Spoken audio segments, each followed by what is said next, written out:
কি বন্ধুরা, এই দাড়ি মোছওয়ালা লিপস্টিক পরা বৌদিটারে কি তোমরা চিনতে পেরেছো?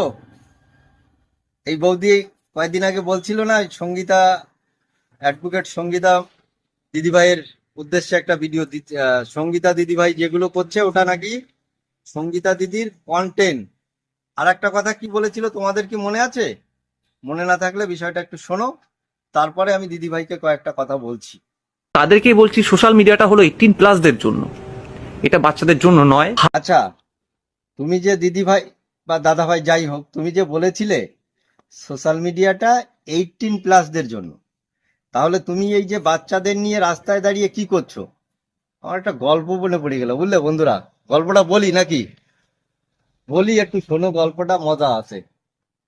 এক বুড়ি তার নাতি জামাই বাড়িতে এসে গল্প দিচ্ছে, আমার নাতি জামাই বাড়ি এত বড় একটা ছাগল আছে, মানে সে হাত এত উঁচু করিছে, সে গরুতে বড় হয়ে যাচ্ছে। তার সাইডিতে আর এক বুড়ি কয়, এই বাজে কথা কর, জাগা পাচ্ছিস না, ছাগল অত বড় হয় নাকি?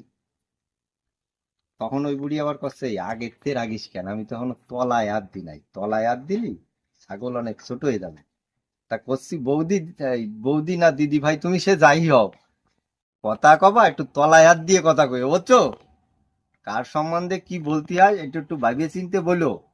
তুমি যে ওই যে দিদি অ্যাডভোকেট সঙ্গীতা দিদির সম্বন্ধে কথা বলেছো না, ওই দিদির সম্বন্ধে কথা বলার যোগ্যতা তোমার নেই।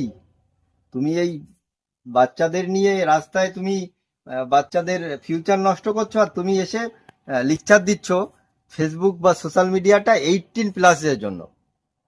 কথা বলবা তলায় হাত দিয়ে কথা বলবা এর পরের থেকে, বুঝতে পেরেছো?